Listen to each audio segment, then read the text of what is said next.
Friends, welcome to Shalu's kitchen. இன்றைக்கி நம்ம குழந்தைங்களோட ஃபேவரட்டான கப் கேக் ரெசிபி தான் பார்க்க போகிறோம். சாக்லேட் கப் கேக் ரொம்ப ஃபட்ஜியாக எப்படி செய்யலான்னு இந்த வீடியோவில் பார்க்கலாம்.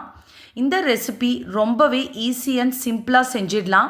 குழந்தைங்களுக்கு ஈவினிங் ஸ்நாக்ஸாகவும் ஸ்கூல் ஸ்நாக்ஸாகவும் நீங்கள் கொடுத்து விடலாம். வீடியோவை ஸ்கிப் பண்ணாமல் கடைசி வரைக்கும் பாருங்கள், அப்போ தான் உங்களுக்கு தெளிவாக புரியும்.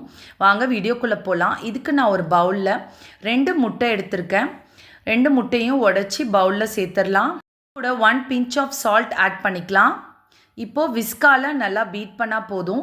இதுக்கு பீட்டர் தேவைப்படாது. ஸோ விஸ்கால் நல்லா மைல்டாக பீட் பண்ணி விடுங்க. இப்போ இதில் கொஞ்சமாக வெண்ணிலா எசன்ஸ் ஆட் பண்ணிக்கலாம். இதை ஆட் பண்ணுறதால உங்களுக்கு முட்டையோட ஸ்மெல் கொஞ்சம் கூட இருக்காது. இப்போ இதை நல்லா பீட் பண்ணிக்கலாம். இந்த மாதிரி விஸ்கில் பீட் பண்ணி எடுத்ததுக்கப்புறம் நான் நாட்டு சர்க்கரையும் ஒயிட் சுகரையும் பாதி எடுத்து மிக்சியில் அரைச்சி 1/2 கப் வர அளவுக்கு நான் எடுத்திருக்கேன். இதில் ஒரு பாதியை நான் சேர்த்து விஸ்கால் நல்லா பீட் பண்ணிக்கிறேன்.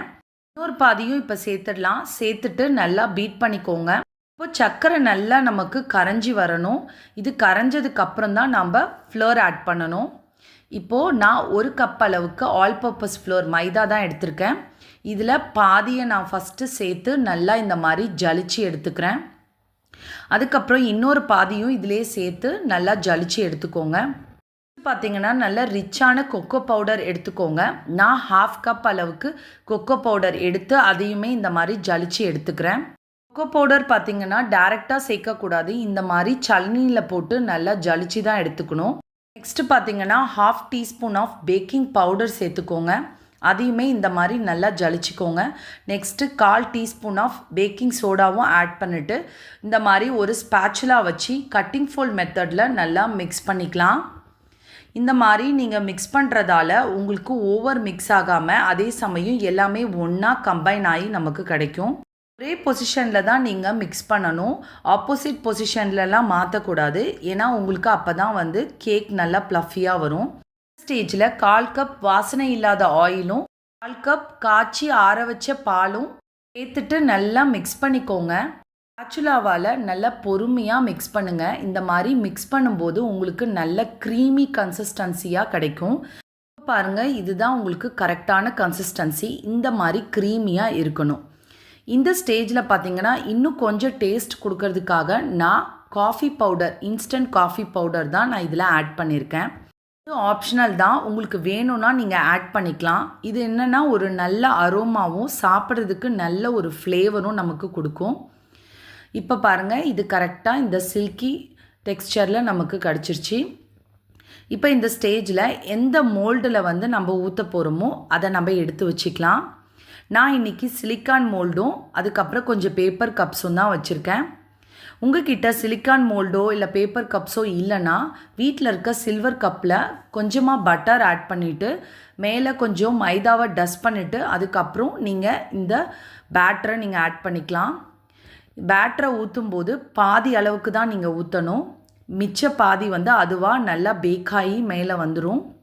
ஸோ பாதி அளவுக்கு ஊற்றினா போதும்.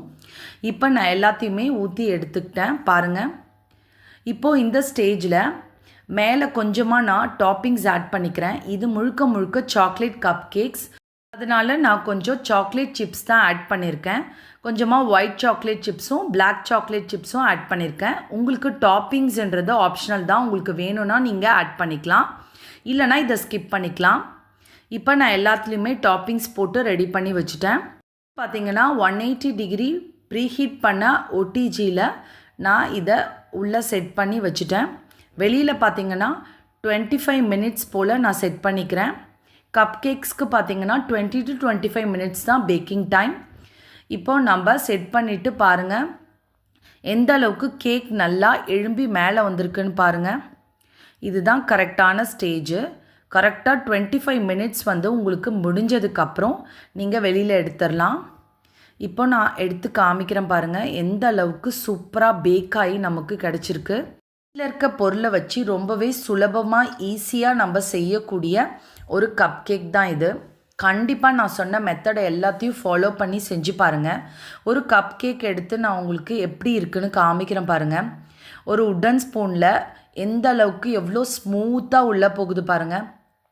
செம்ம ஃபட்ஜியாக இருக்குது. இதோடைய டேஸ்ட்டும் இதோடைய ஸ்மெல்லுமே அவ்வளோ நல்லாயிருக்கும். குழந்தைங்களுக்கு கண்டிப்பாக பிடிக்கும். வெளியில் போய் நீங்கள் குழந்தைங்களுக்கு இந்த கேக் வாங்கி கொடுத்து பழக்கப்படுத்துறத விட வீட்டிலையே நீங்கள் செஞ்சு குழந்தைங்களுக்கு கொடுங்க. அவங்களும் விரும்பி சாப்பிடுவாங்க. அதே மாதிரி ஈவினிங் வர குழந்தைங்களுக்கு ஒரு ஸ்நாக்ஸாகவும் அதே சமயம் ஸ்கூலுக்கு ஸ்நாக்ஸாகவும் நீங்கள் கொடுக்கலாம்.